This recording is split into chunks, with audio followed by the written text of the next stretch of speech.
It's the Mark and HooGie Show, featuring this week's guest, tattoo artist Bob TYRRELL.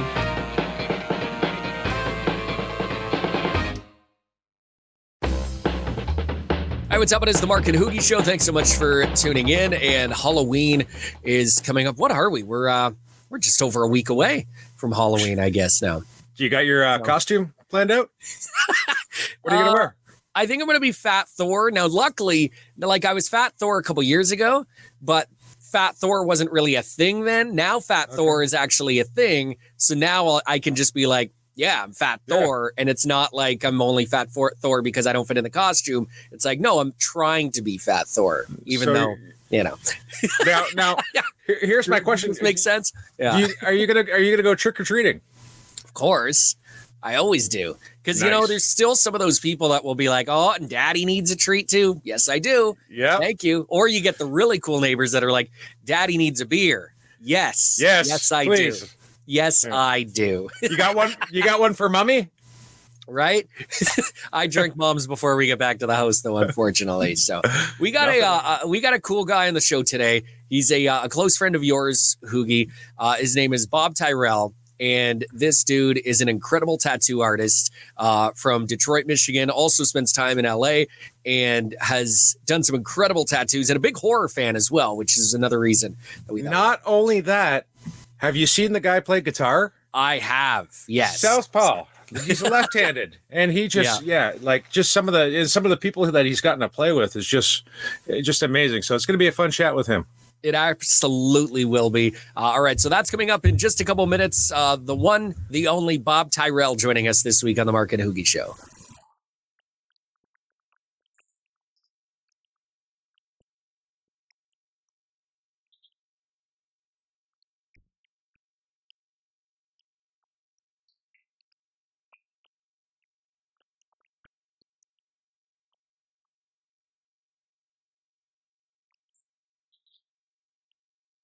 Hey, welcome. It is the Mark and HooGie Show. Thank you so much for tuning in. And this week, our special guest is the one, the only Bob TYRRELL. You can visit him. His website's right there. Big horror fan. And we figured since Halloween is just over a week away, you would be a good person to talk to today on the show. So thanks for joining us, Bob. Oh, Appreciate it, man. Very happy to be here. Thank you. You've had an interesting life, and you know, obviously people know you as an incredible tattoo artist, but you are also an incredible musician. And I'm sure that, you know, we got to bring up Eddie Van Halen, I think, first, because I'm sure that his passing affected you greatly. Oh, man. I mean, what a shock, you know, like, you know, we knew he had cancer for a long time and stuff, Right. but like, you know, and I heard he was going to Germany, I think, to get treatments like the last, you know, year or something. But still, I thought he was doing okay, you know. Right. And I'm sitting out back. I got the new Guitar World. Eddie's on the cover. You know, I just got it a couple days before, and so I'm sitting there with that magazine in my hand, and then my phone starts blowing up, and just all my friends. You know, I got 30 messages like in that 15 minutes or something. You know, but I just sat there and cried, man. It's just a huge shock because he was, you know, like everybody. I mean, everybody loves Van Halen. You know? Oh, absolutely. Yeah. And, you know, I just couldn't believe it. And I'm still in shock. I'm still surreal, you know? Yeah. Now, did you originally wanted to be a musician? Like, did you want to, was that what you wanted to do? Like, you wanted to always just be in a band? Because tattooing wasn't really something that you were into as a teenager, even in your 20s, right? Like, you didn't get into tattooing until you were in your 30s. I was 34, yeah. Wow. Yeah. Yeah.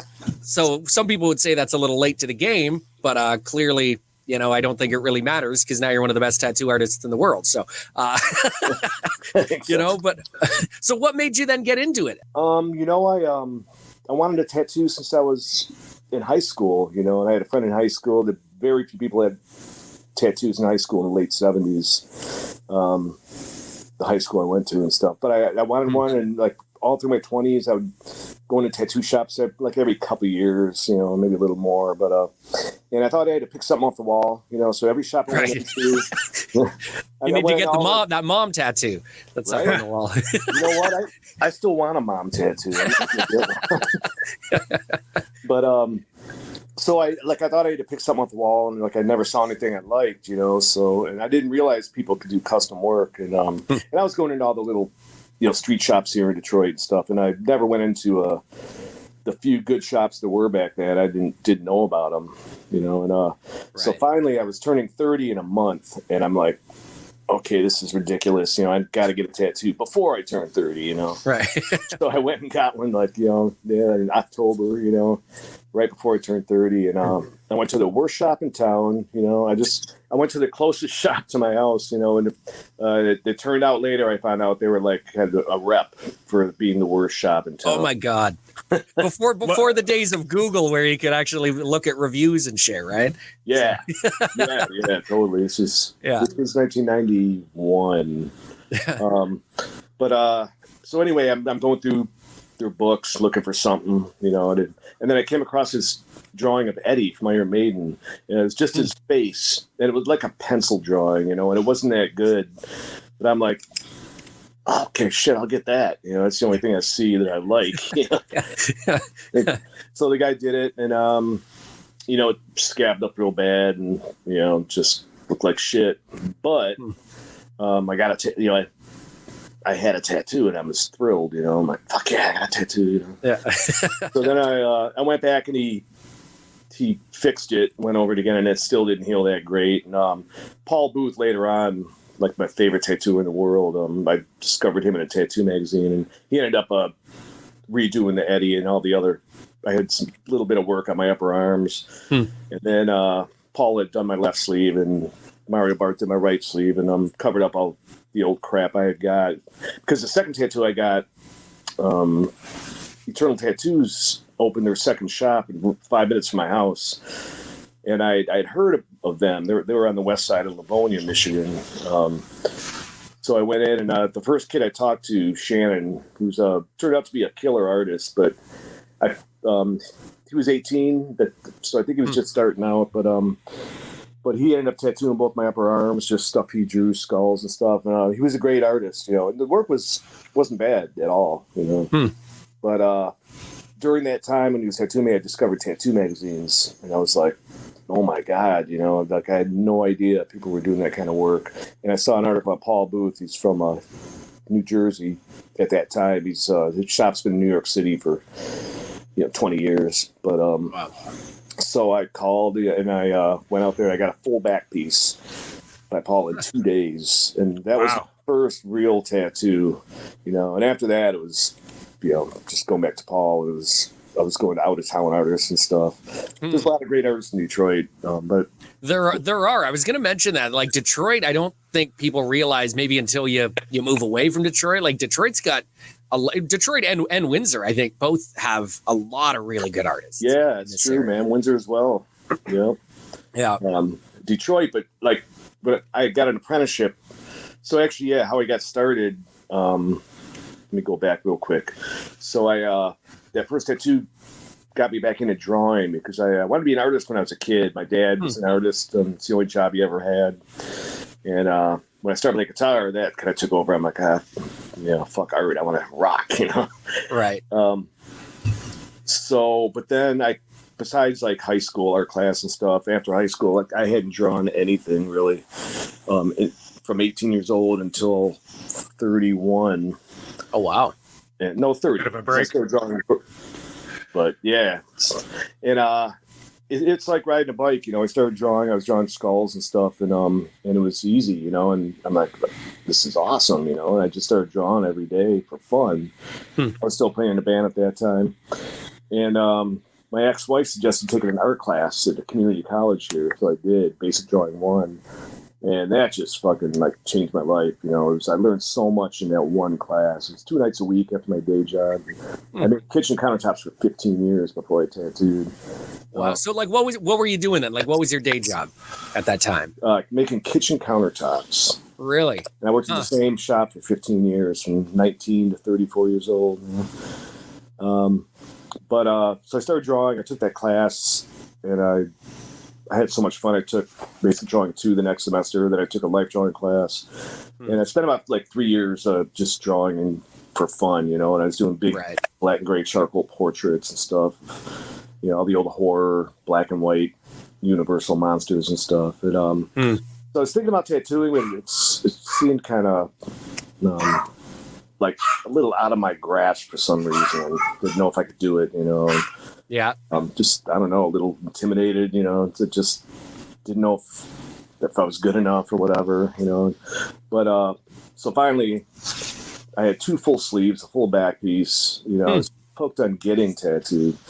And the artists were tattooing. I was showing them my drawings, and they're like, "Oh, you want to learn how to tattoo?" I'm like, "Oh, no, I'm just drawing and taking some classes and stuff, Right. And then, so I finally, 3 years later, I'm like, okay, I have to learn how to tattoo.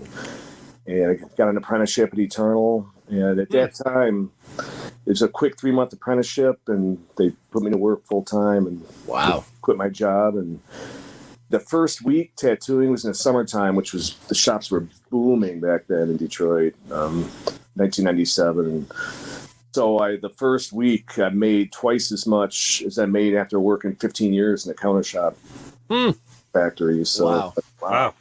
Pretty and cool. how was that first tattoo that you did? What do you remember? Like, yeah, what was it? It was a tribal thing. I drew like a half a tribal armband. I did it on a good friend of mine.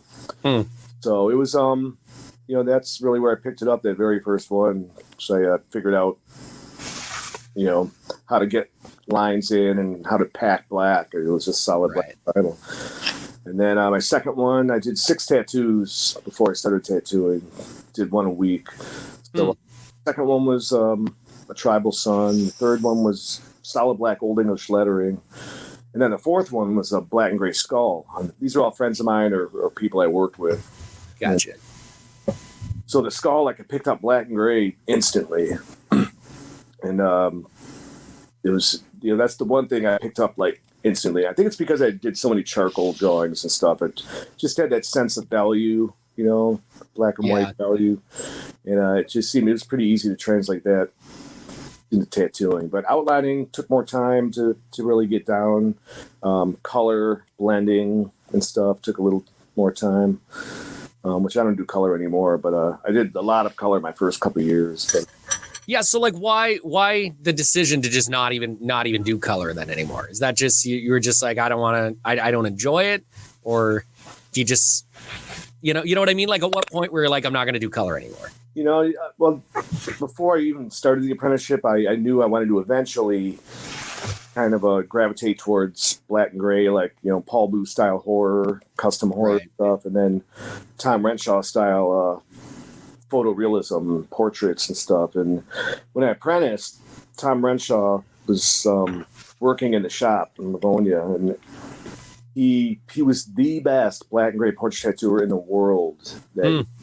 And you could ask any tattooer anywhere in the world, and they'd tell you the same thing, And so I just luckily got to apprentice in the shop that he worked in, And he took me under his wing. Like, I would come in, tramp the owner. I was going in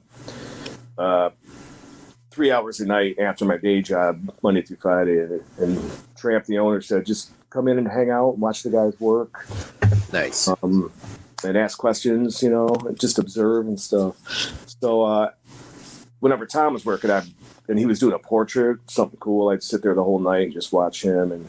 And he saw my drawings. He knew I wanted to get into portraits and stuff. And you could see how eager I was, and so he just kind of, took it upon himself to just like become my teacher, really. I learned from everybody in the shop, but Tom really went out of his way, and we talked for hours and told me everything about not just technique and stuff, but how you deal with customers, and eventually getting your work out to magazines, because back then it was all magazines. There was no websites, right? Way before social media and stuff. So magazines were like the source to get your work out around the world, and see work. I bought everything that came out. for years. I should show you my magazines. I'm sure you got a stack. Thousands and thousands, you know. Well, and you didn't have the TV shows then either, which, I mean, you've been featured on LA Ink and you were on Ink Master as well. Which how did that even happen? Like, do you just one day get a call and it's like, hey, you want to be an Ink Master? Well, the first one was LA Ink, and Kat was a friend of mine. I knew her way before she did the show. Way before in Miami Ink. Right. First. So when she had the show, she just hit me up, goes, hey, you want to come be on the show? You know, just like as a guest artist, just for like one episode. I'm like, yeah, that'd be fun, you know? So I did that, and it was a blast, man. You know, and there's some, you know, this reality shows have gotten so, you know, kind of drama focused and stuff. And, Yeah. But LA Ink, those first 2 years, I was on the second season. I know Kat wanted to have it a little, you know, try to more focus more on art than and try to keep the drama out and stuff. Mm-hmm. But the drama sells, right? They say that's what people want is the drama. That is true. Right? And that's what the TV producers wanted. And they eventually got their way. And after those 2 years, Hannah and Kim left because they wanted, you know, the producers kind of suggest, you know, these situations and stuff, and they wouldn't do it, you know. So they let them go after 2 seasons. And then that's when the show kind of went downhill to me because, you know, they brought in this receptionist who didn't know anything about tattoos and didn't have a single tattoo on her. And Kat would never hire someone like that in real life, you know. Right. Yeah. But I had a blast, man. And then I did London Ink. I think the year that'd be cool. They asked me the first season, and I didn't do it. You know, and like at that time, I was iffy about the shows and stuff. And my ex-girlfriend, I was living up in Toronto. I had a girlfriend in Toronto, so I was up there for a minute. And she's like, "Don't do that. That's stupid." And so I didn't do it. You know. And then after we broke up, they asked me on the second season if I wanted to come on. They asked me again, and I'm like, "Yes, I'll do it." And it was all my friends on there too. It's like, I'm like, why the fuck didn't I do it at first? I went out, you know, it's a free trip to London, England, you know, and I got to hang out with my friends for a week and tattooed everyone in that shop. Yeah, I've known them from working at conventions, you know, before that show existed and stuff. So just had an absolute blast, you know. And then Ink Master, Oliver hit me up, because I've known Oliver for years, about, you know, being a guest judge. So I did that, and that was a blast, man. It was 2 days. Chris Nunez, it's actually the first time I met Chris somehow. And we just had a blast, man. We're going out at night, hitting the bars and stuff, and it was just nothing but fun. And that seemed pretty real. Ink Master, that was the second season as well. Right. All 3 of those shows was the second season. But it was, when I was there, like, it was 100% real, you know. Like, I didn't see any of the drama and stuff. Right. But being there and being a judge and everything, you know, it was like totally real. So I remember being a shot of Patron. They're like, when they're filming, we're up there judging, and like snuck back and quick shot. I knew that stuff was going on. I knew it. Now you've confirmed it. All right, we're going to take a really quick break. We're going to come back. We're going to play a little game called Would You Rather. Bob Tyrrell joining us this week on The Mark and HooGie Show. Awesome. Visit us online at themarkandhoogieshow.com. Spartan Brews Coffee Company, simply the best coffee in the world. Spartan Brews Coffee Company is determined to provide coffee drinkers an uncompromising roast that is extremely pleasing and provides a smooth taste with just the right amount of body that every coffee drinker will appreciate. Visit them online at SpartanBrews.com and use our promo code MAHS20 to save 20% off roasts. That's MAHS20 at SpartanBrews.com. BuyFromYourCouch.com. Buy From Your Couch creates custom promotional products for your business. From apparel to signage to promotional products, Buy From Your Couch makes it easy for you.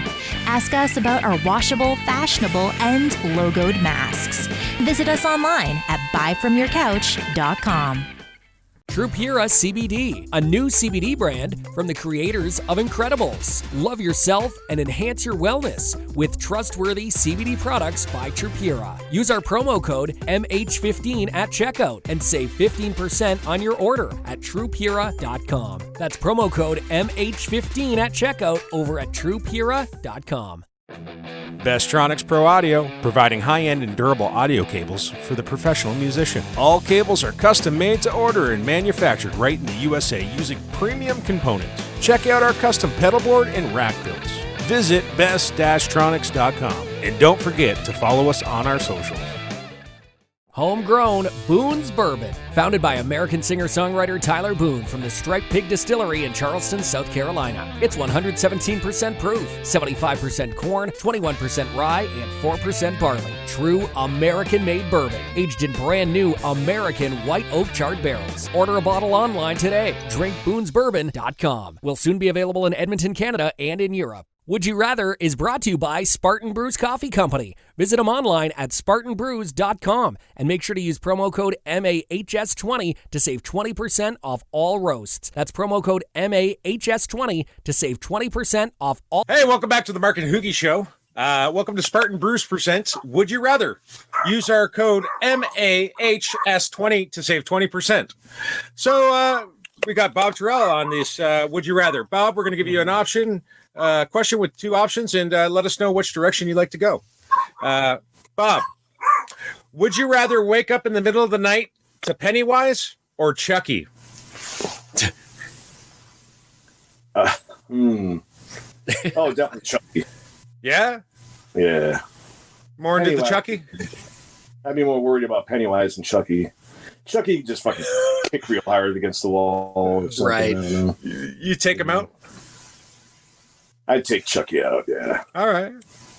I think Chucky's the easier one to take out for sure. Right? Yeah, if you got to pick two, definitely. If I had to pick between Mark and Chucky, I'd have to go with Chucky. Sorry, Mark. I feel like Chucky would take. Thanks. All right. All right. Would you rather tattoo someone that doesn't stop talking or someone who doesn't talk at all? Someone who doesn't talk at all. Hands down. When someone, for me, it's, I have a hard time talking and tattooing. Like, I have such a simple brain. Like, I can't multitask with this shit. So it's like, when I'm especially doing a portrait or something and someone's like talking nonstop, right? Like, I can't focus, and I sometimes I'll drop hints and say, like, I'll stop and go, "Oh, I'm sorry. Can you say it again? I have a hard time talking and tattooing, something like that." Right.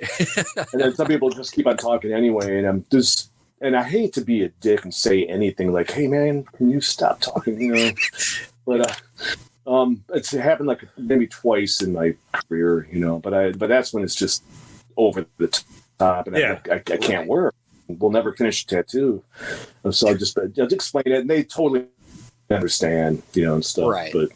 But yeah, definitely people who talk a lot. And when I'm tattooing people that talk a lot and stuff, I have an appointment and I know them well. It's like, oh man, this is gonna be a long day.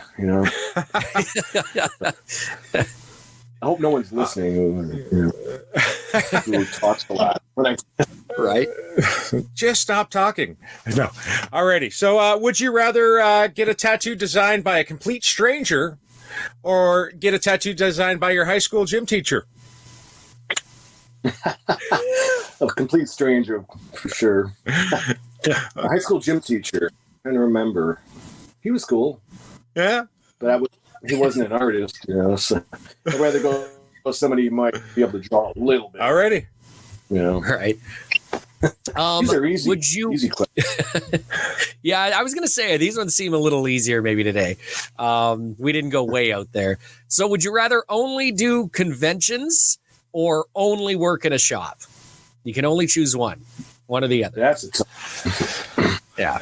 Well, you know what? I mean, I always say to people these days, I've been working conventions for 20 years. I've been tattooing 23 years. And those 20 years I've been doing conventions hardcore, from 15 to 20 a year.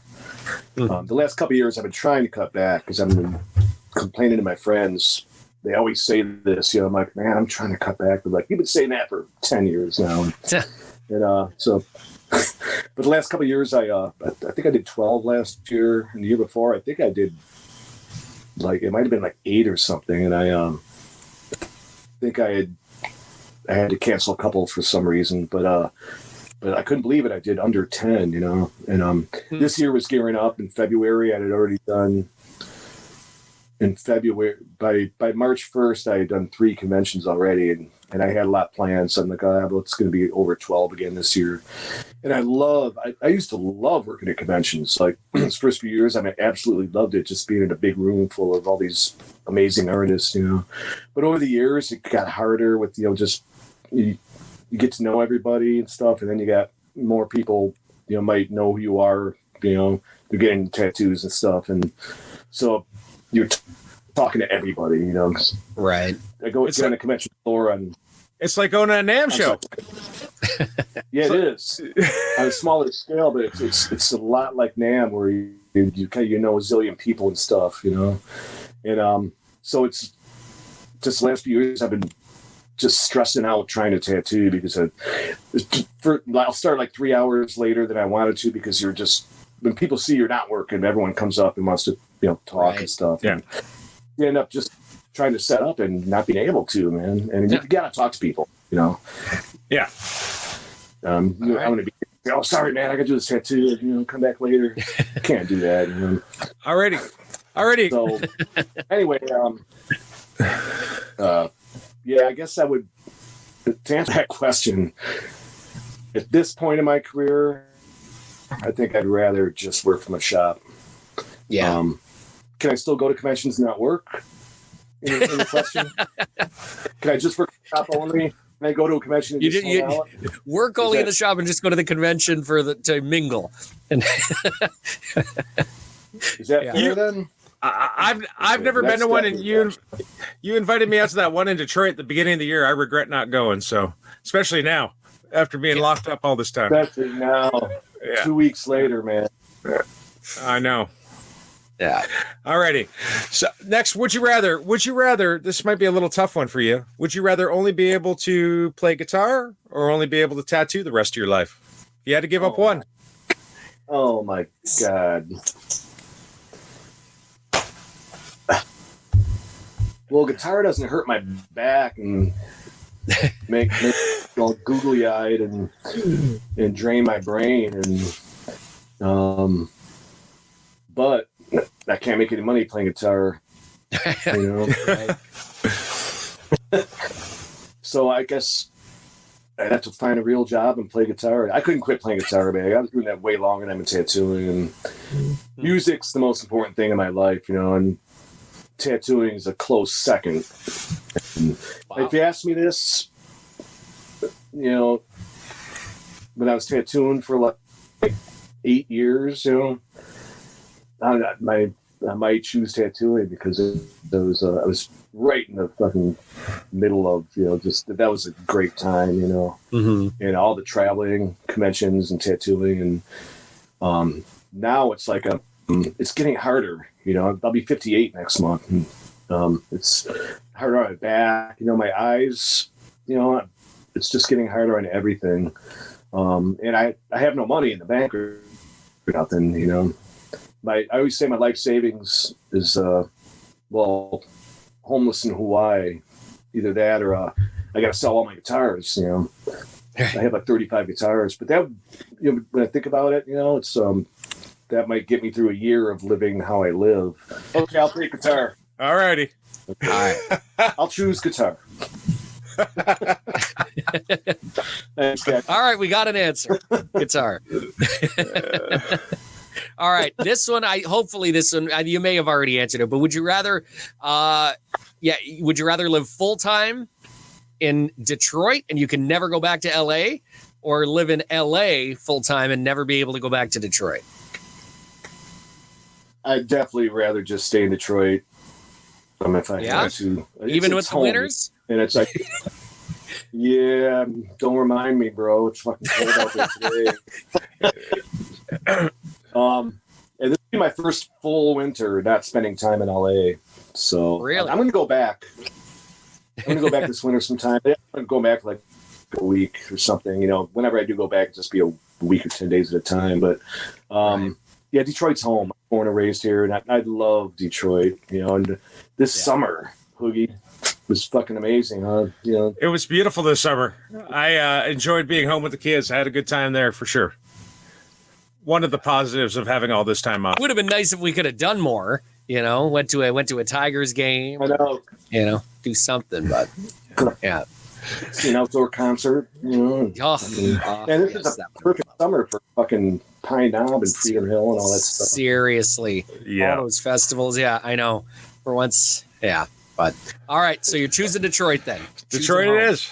Yeah. Good to know. All right. There you go. Spartan Brewers presenting Would You Rather. Again, use our promo code. It's all right there on the screen for you, SpartanBrews.com. We will come back in a couple minutes. Ask a question, brought to you by Adventure Mystic. It's the Mark and HooGie Show. Hey, what's up, everybody? This is Zach Myers from Shinedown and Smith & Myers, and you are watching my friends, the Mark and HooGie Show. Adventure Mystic is Mystic, Connecticut's premier paddle sports destination, featuring bike, kayak, and paddleboard rentals, sunrise, sunset, and full moon paddle events, kayak and paddleboard lessons, tours, and private parties, paddleboards, skateboards, snowboards, and so much more. Now shipping anywhere in North America. Order online at adventuremystic.com and follow us on Instagram and Facebook. Support the Mark and HooGie Show by purchasing your very own Mark and HooGie Show merch. Shirts, hoodies, hats, coffee mugs, and even flip-flops. You know you want to walk all over them, just like their kids do. So head over to the merch page at themarkandhoogieshow.com today. Rev Amplification is committed to innovation, tone, and service. Check out the new Alpha Series, the all-new G20 and D20, as well as our great line of pedals. The plan from the start with the G-Series pedals was to recreate the tone of our amplifiers. You can pick that up in one of the three options, the G2, G3, and G4 pedals, and they're available today over at revamplification.com. WB Gear. We are determined to help get artist endorsement and the gear you need. Featuring brands such as SIT Strings, Prestige Guitars, Bestronic Pro Audio, Rev Amplification, Guitar Gifts for You, Neat Audio, Big Ben's Nut Sauce, Intune Guitar Picks, Mental Case Inc., Rockstock Pedals, and Barefoot Buttons. New artists can apply at WBGear.com today. Prestige Guitars.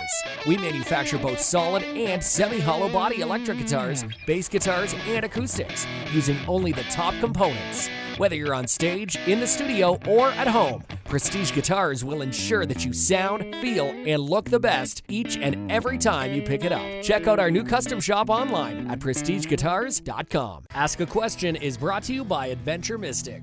Adventure Mystic is Mystic, Connecticut's premier paddle sports destination, featuring bike, kayak, and paddleboard rentals, paddleboards, skateboards, snowboards, and so much more. Now shipping anywhere in North America. Order online at adventuremystic.com and follow us on Instagram and Facebook. Hey, what's up? It is the Mark and HooGie Show. We are back with Bob Tyrrell and Adventure Mystic presenting Ask a Question. Visit them online, adventuremystic.com. So, Bob, we've had some people send in some questions, and you'll see them pop up on the screen there. Some people you may even know. You may recognize some of Awesome. sounds. All right, well, we will start with question number 1. Here we go. Hey, Bob Tyrrell.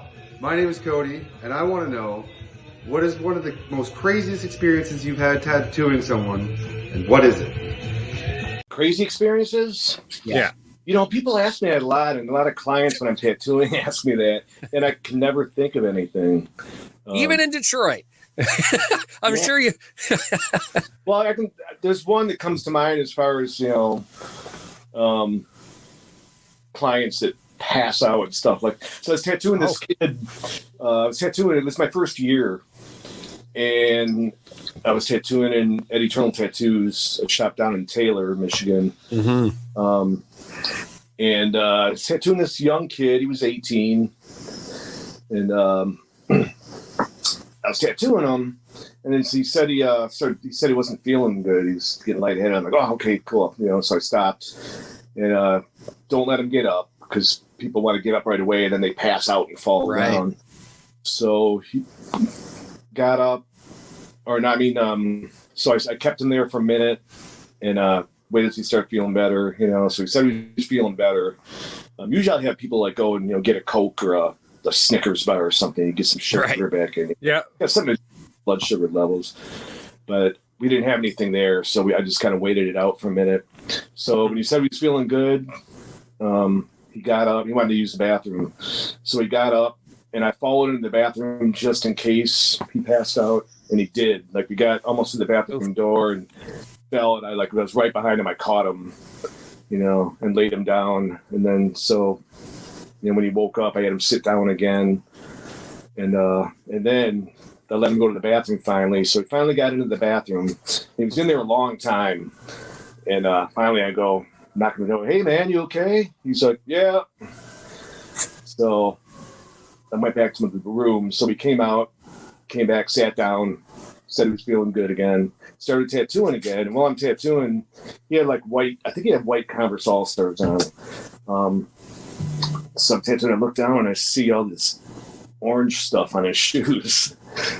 And like a bunch of speckles and fucking, and I'm like, bro, did you throw up? He's like, yeah, I did. Yeah. So anyway, he was fine. I finished the tattoo. He split, and then when I went to the bathroom, finally, there was it's a really small bathroom, and there's a toilet, there's a trash can, and there was puke all over the bathroom, everywhere except the toilet. And buddy, it's like he purposely fucking just wanted to throw up all over the fucking bathroom. Wow! Just because he was maybe mad, he puked. I made him. So guess what? To clean that up. Do you ever? I'm sure you've had your fair share of emotional people too, though, or like the criers and stuff like that. Because I mean, a tattoo can be emotional, right? Especially if you're getting somebody, maybe one your parent, your father passed away or something, right? Yeah, that's a heavy thing, especially portraits is kind of my main thing. Yeah.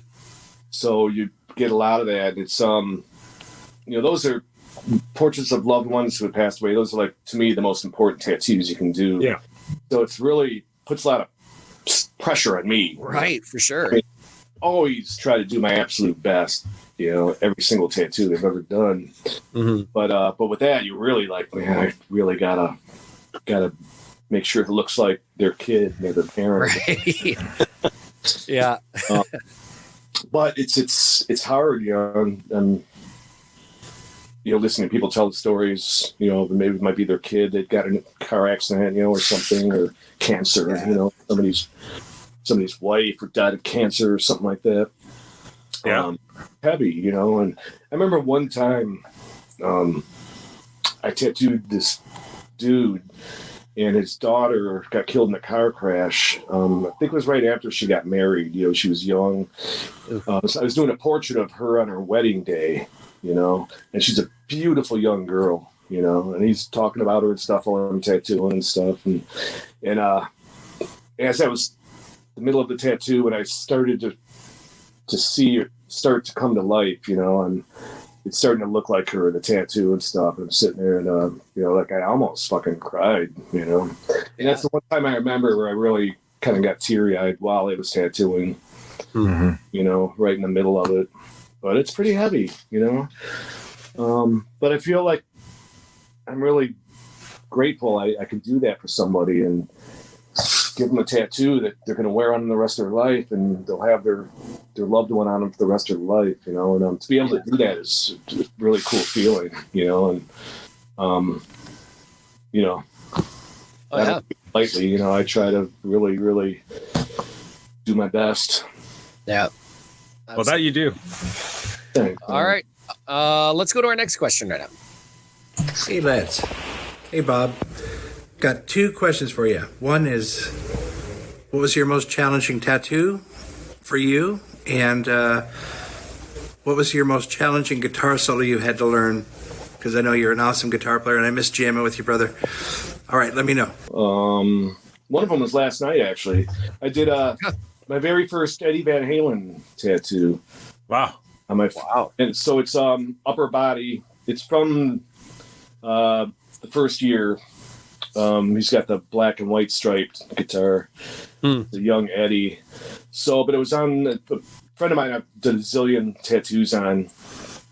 He's getting covered pretty quick, But so it's on his calf. He got a Jimi Hendrix and a Johnny Cash in his calf, and he had one little spot, kind of on the back, and a little more inside because of the space he had. It was a pretty small space for a full upper body somebody playing guitar, So I did it as big as I could, but it was still small, and doing tattooing little faces.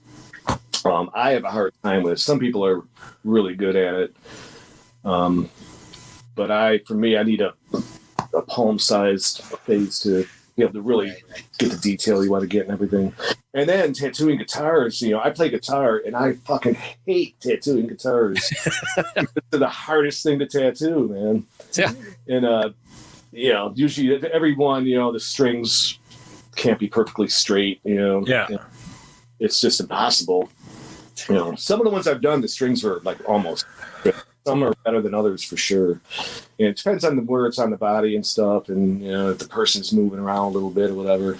Right. But last night was hard, And the night before, I had a dude who bled a ton. It was late. I mean, we finished crazy late. That's why I went to bed late and got up late, and that's why I just got up on my third cup of coffee now. Last night we started at 10:30, quarter to 11, and we finished at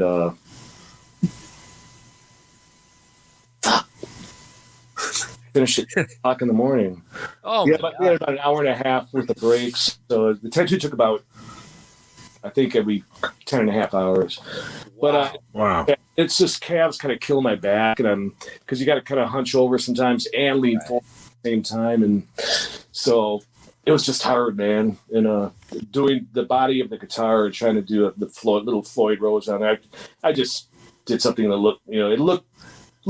If you, at first glance, it looks like everything's correct, but it wasn't 100% correct, and I'm never happy with the guitar every tattoo I do. So I'm going to say last night's Eddie Van Halen tattoo was my most difficult tattoo I've ever done, off the top of my head. There's more, definitely, but I'd have to think about it. All right, and then what about the solo? What about the solo? What's the best solo you've ripped? The hardest one? I did learn Eruption back in the day, and I had most of it down. There were little bits that weren't 100% note for note, but so I'm not going to say that. But I think one of them was, we used to play Tornado of Souls with Megadeth, and I learned Marty Friedman's solo almost note for note. There's a couple quick flourishes I kind of like cheated a little bit. That was always a kind of a challenging one to play. And then before that, the band I was in before that, in the late 80s, we did Dawkins.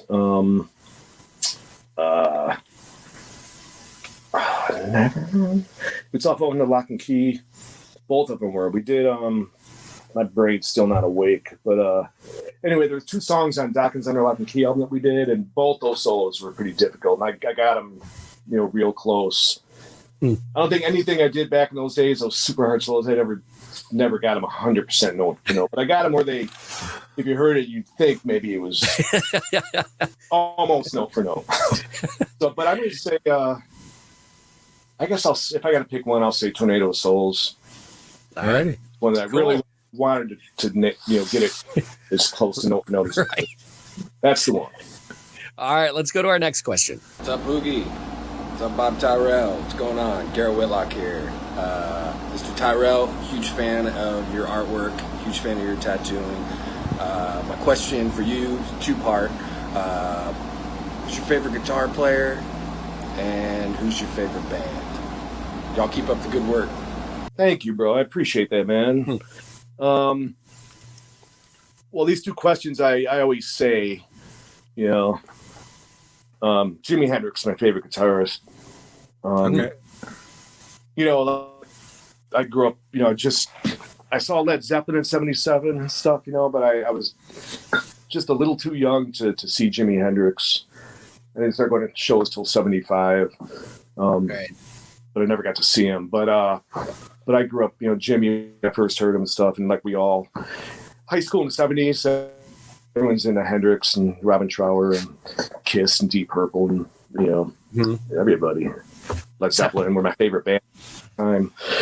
So it's, if you ask me when I was 14, Led Zeppelin were my favorite band, but I got into Southern rock really heavily when I was 18, and like really heavily. And then after we graduated high school, when I was 18, we formed a Southern rock band called Iron Horse, and we did nothing but Skynyrd, Allman Brothers Band, Molly Hatchet, Blackfoot,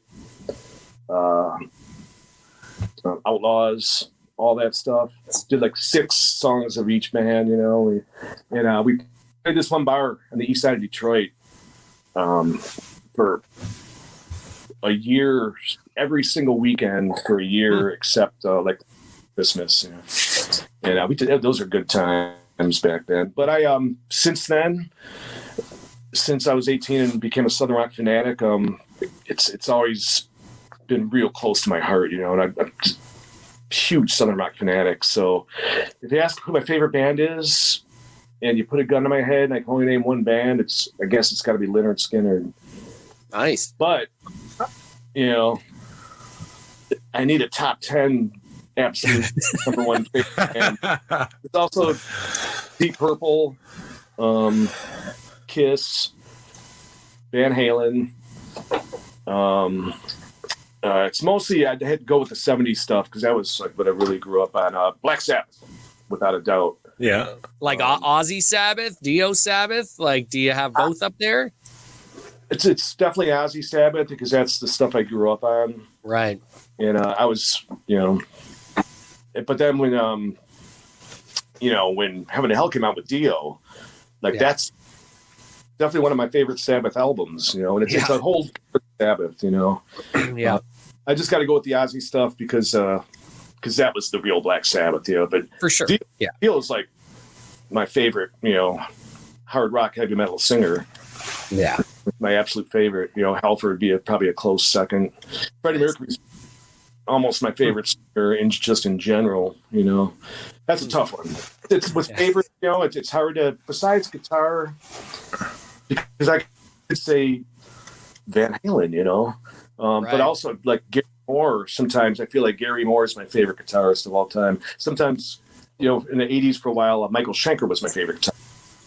Nice. And then, It's tough to have choose one person, right? Like you said, you need that 5 or 10 list, right? Where it's like, all right, here's the list. I've done that too, where I'm like, all right, listen, I need a top 10, and then I'll list. Hold on, I need like top 15. You know?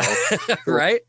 Well, yeah, I think it's tough to then start putting people on that pedestal, right? And like that's what always upsets me about the Rolling Stone. Like the 500 greatest bands of all time, or the 100 greatest albums, and it's like, but it's different to everybody, and even it depends on my day. You ask me tomorrow, it's going to be different than today. It depends on the weather, what type of mood I'm in. I don't know. It's true. Yeah. So yeah, that's the hardest question. Favorite band or favorite guitars? Absolutely, man. We have a question from a member of Blackstone Cherry right now for you. Check it out. Wow. Yeah. What's up, Bob? Southern rock, this is Ben of Blackstone Cherry. I hear that you are also a fellow horror movie fan. Right on. So my question is, maybe you've been asked this before, but if you were, it's kind of a two-parter. What of your favorite horror movies would you want to be in as a person, and would you want to be a survivor or a victim of the killer? I want to hear it. All righty. Hey, bro, you guys are great. I love your band. You're a great guitarist, man. That's really, really cool to talk to you today. Okay, so if I could be in a horror movie, what kind of character would I want to play? Yeah. Okay, well, actually, I was a zombie in Land of the Dead, George Romero's Land of the Dead. And I'd maybe say, well, I don't know. It was really fun being a zombie, man. Just being all made up as a zombie and stuff. Right. Man, let me think for one quick sec. Still not awake. Let me get a sip of coffee here. Think about that. That's what you should be. You should be. That could be like your character, where you like you have to kill people for more coffee or something. I don't know. And that's how you stay, maybe you stay alive, or maybe if you don't get your coffee, then you start killing people. You go to their house, you kill them, and you drink out of their coffee pot. Yeah. Okay, there's your answer. My answer. There you go. We figured it out. I want to be a coffee-loving zombie who, when he doesn't get his fill of coffee, he just starts killing people. I can relate to that. I think a lot of people can relate to that. That'd be a huge blockbuster hit. Once you get your coffee, you're normal. Till you get your coffee, you're walking around. Coffee, right? You're zombie mode, and then you get your fix. You're good. Yeah, that's a good. I have to think about. Get somebody to write that fucking screenplay. You know. Let's do it. Let's get on it. But that second question, would I rather be the killer or the victim in a horror movie? Yes. Definitely the killer. Oh, always. yeah. Always the killer. Sure. Always. Yeah. That goes without saying. All right. Ben, thanks, bro. Thanks for fucking hitting us up. Big thanks to Ben. Absolutely. Let's go to our next question right now. I think you know who this person is. What's going on there, Bob? All right. So what's your favorite live recording of any band, of any concert that you've ever listened to? Hope you're well, bro. Nice beard, by the way. You're looking good, too. Mr. John Wayne. Yeah, he's almost unrecognizable, man. Yeah. Holy shit. My favorite live recording of all time? Yeah. I don't know if that would be like an album or a particular song. I guess I was thinking album, but maybe I don't know. Maybe I'll try to do both there real quick. Let's do both. Favorite live recording of all time. Now, this is a fucking tough one. I mean, you're wearing a Kiss shirt, so that's one that comes to mind. That's what I'm You would have thinking. thought, right? I'm thinking if I should say that. But then Skinner's got some, right? They got, and then of course Bobby Seger. Yeah, there are a lot of them. See, we're fucked again. This is like, and you know what? You know what's crazy though? Think about the great live albums recorded in Detroit. Oh, yeah, that alone. Coba Hall, all those greats back in the day. Yeah. Right? Even Harpo's, like COC recorded live volume at Harpo's. Yes. Black Label Society.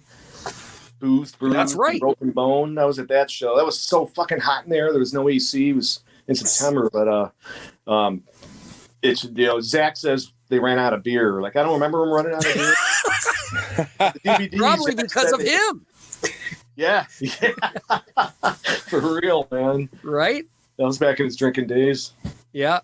I remember Nick Catney's I tattooed back in, and he told me, but we were talking about that show, and he said, like, somewhere in the middle of the show, there was, I don't know if there was a drum solo or something going on. He said, for a minute, Zach ran outside, out the back door, and laid on the cement, and just laid for a minute. Laid there. And if you ever watch that DVD, there, Robert Trujillo was in the band then, and him and Zach watch the DVD, and their hair is just drenched, like they just stepped out of the shower and hadn't toweled off yet. It was just straight, so wet. And I've never seen anybody get that sweaty on stage before. It was insane. It used to be like that any show at St. Andrews back in the day, because now they have air conditioning at St. Andrews Hall, but back in the day they never had air conditioning there, right? It was like, holy shit. True. Like there were a couple times I almost passed out some of those shows there. It was so freaking hot. Middle of August in Detroit. Yeah. Yeah. Right. All right. So I think it's going to be one of those top 10 lists again for this one. Yeah, I'm going to say my favorite live recording. It's going to be Kiss Alive, Bob Seger Live Bullet, Allman Brothers Band at Fillmore East, Lynyrd Skynyrd, One More from the Road, UFO, Strangers in the Night, Frank Marino, Mahogany Rush Live. What else is like really, really, really? There you I'm just have gonna it. say those for now. We'll start with those. That's a good top That's list. a pretty good list, if you ask me. Yeah. Yeah. Sure, man. Frank and fellow Canadian. Yes. And all right, one last question, and it is from Red Cup Jeff. Hey, McReady and HooGie. That's right, Red Cup Jeff back again. This time I've got a question. I've actually got several questions, believe it or not, for the world famous Bob Tyrrell. This guy, he's been on TV, he's a judge, he's like been tattooing for over a couple decades now. He's been all over the world doing his craft. I mean, man, what hasn't he done? But I want to know. Everybody wants to know. What are some of the butterflies and bullshit? It's a quote from a friend. Saying, what is the worst tattoos that you've ever done? Or you've had to do? You know, pay the rent. And what is the one tattoo that you've yet to do? Like, if there's one tattoo, like perhaps like tattooing a chubby white guy with a red cup on somebody or something else. I want to know, what is that tattoo that you have yet to do? The one that's still out there. All right, that's it. I want to know. Everybody wants to know. Till next time, Red Cup Jeff, out. First one, let me think back to my my first couple of years in a busy street shop, you know.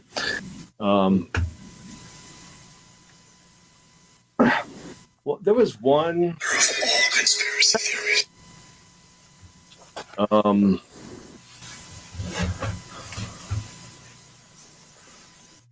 You know, since I can't think of anything, I always think of this one. So this guy, and he just broke up with his girlfriend, and he had her name on his chest, you know, and that's a mistake. I hope you talk people out of ever doing that. Yeah. Whenever I do that, because I've covered up a lot, you know, quite names like that, and I'm always like, okay, you won't do that again, will you? And they're like, You're just saying that because I got your name on my ass, Mark. Oh yeah. You're stuck with that, HooGie. I ain't touching that. Okay, so this dude, you know, X's name on his chest, and he wanted me to tattoo an X over her name. Just tattoo an X over it. You know, I talked him into like, dude, why don't we just cover it up with something really cool, you know? Yeah. But he wanted, this is what he had to have. And so he wanted me to tattoo an X over her name, and then underneath it, tattoo the words "trust no bitch." You know, and it's like, dude, you shouldn't get that, man. Did you do it? I did it. Oh my God! And I'm really kind of pissed at myself for, even though we wanted it.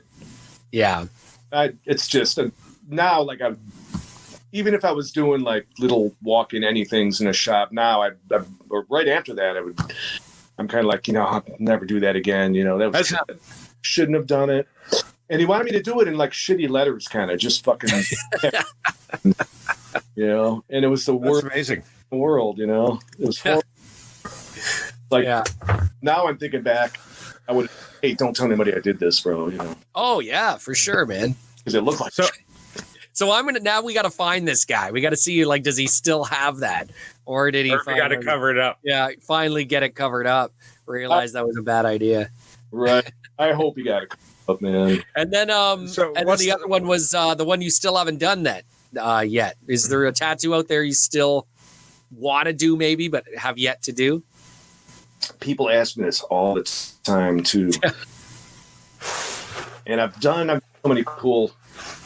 You know, I guess I've done back pieces and stuff and some big work. I just did my, I guess I would have, over the last year, I did a giant skull on a client's back. I've done a lot of work on him. He's a pretty big guy. His whole back is one giant skull. And nice. I may have said that, but I just did that. Do like a full back skull. Skulls are like my favorite thing. Are they? Yeah. Yeah. People know me for anything these days. It's portraits and horror stuff for sure, but skulls as well. I become a skull guy, you know. There's several of us all over the place, but So I'm kind of a skull guy and a horror guy. Right. Or is there maybe somebody out there that you want to tattoo that you have yet to tattoo? That's a good one. Oh, like a person that I would like to tattoo, you mean? Yeah. Collaborate with? If there's anything I want to do, I haven't done a portrait of Gary Moore yet. And I've seen one, but I haven't seen that.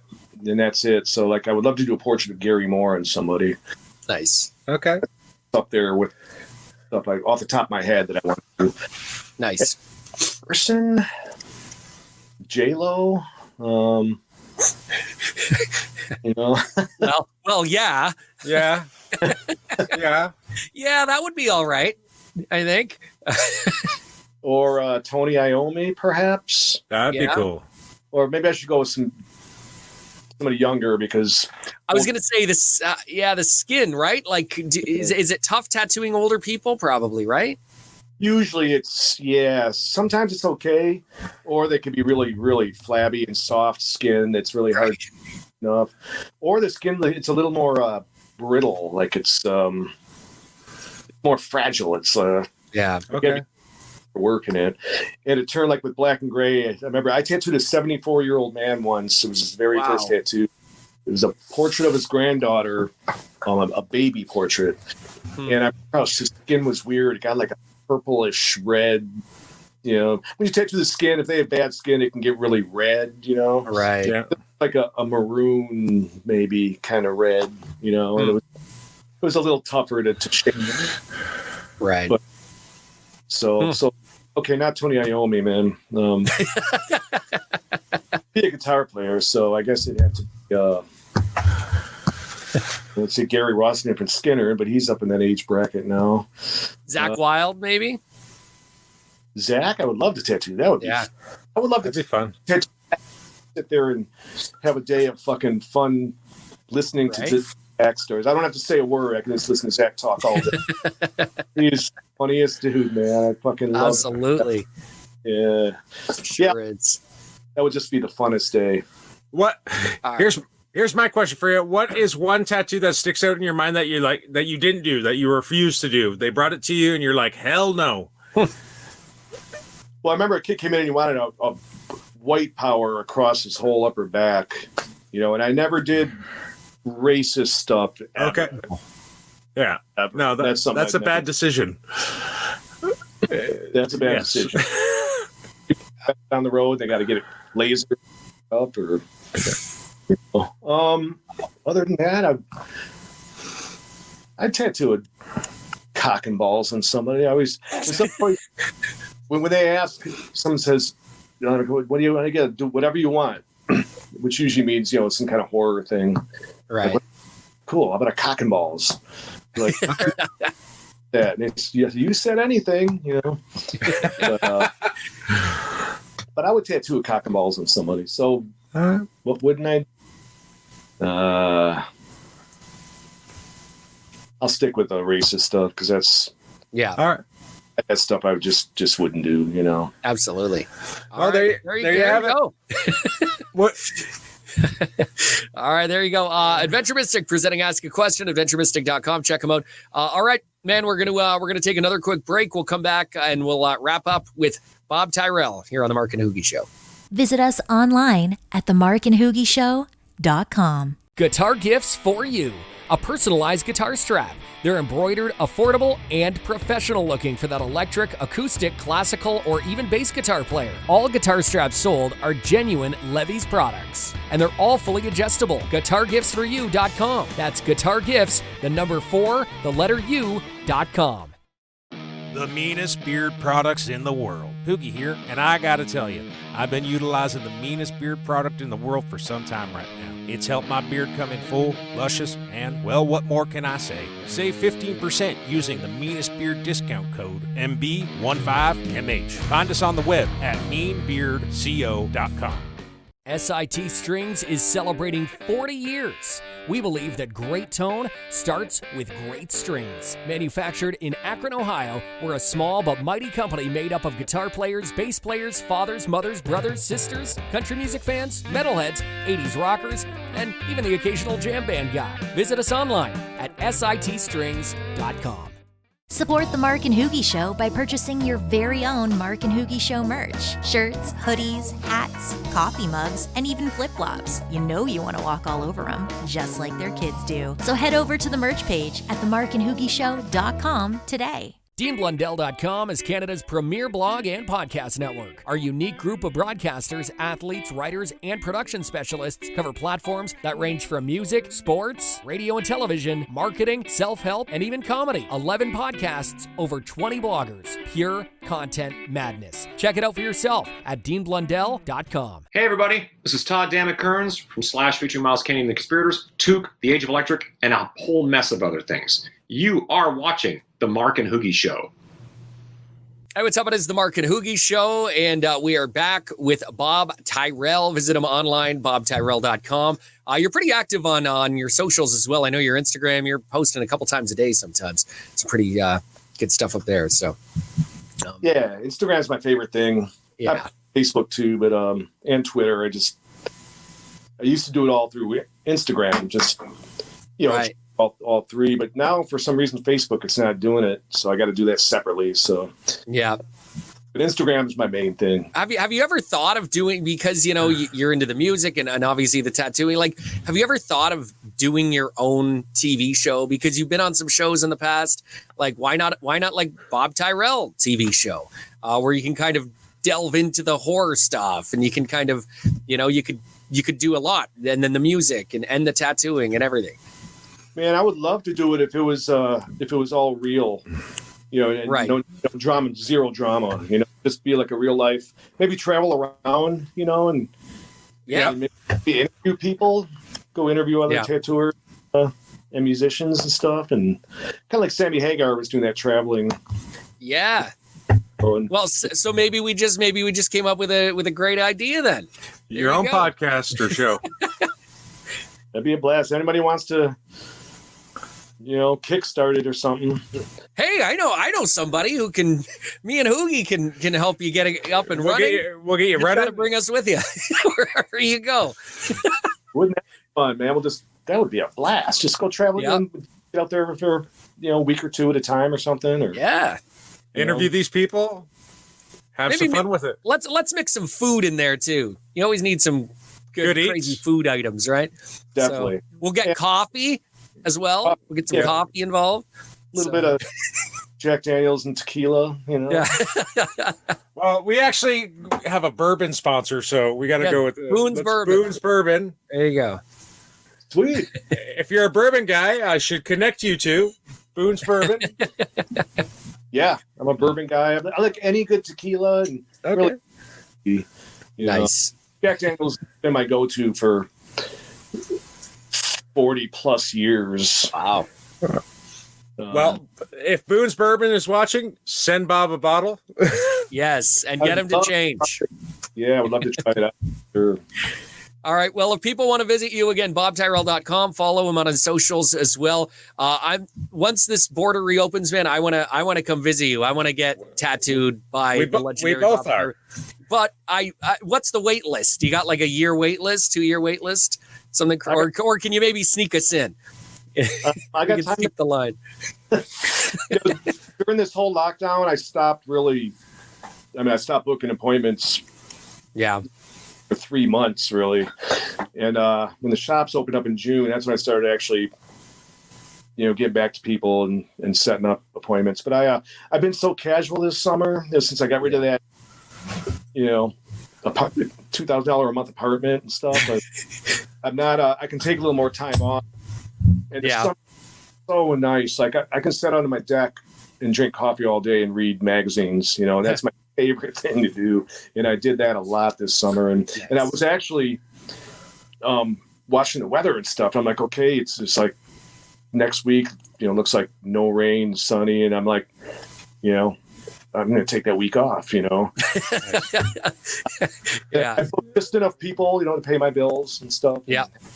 Whatever money I need. So anyway, I've been booking like every 2 weeks or so. Even I haven't even started November yet. Wow. Well, if the border opens up in 2 weeks, we're calling you. We're coming to visit. I'll bring some coffee, and HooGie can bring some Boone's bourbon, and we'll make it a party. Right on. Do it. As soon as it opens up, man, I'll you guys come over anytime you want, man. Awesome. Likewise. Awesome, dude. Well, there you go. The one and only Bob Tyrrell. Again, visit him online, bobtyrrell.com. Thank you so much for joining us today, man. It was a pleasure. Guys, thanks so much, man. That was a blast. You guys were awesome. Anytime. There you go. It's the Mark and HooGie Show. The Mark and HooGie Show. Visit us online at themarkandhoogieshow.com.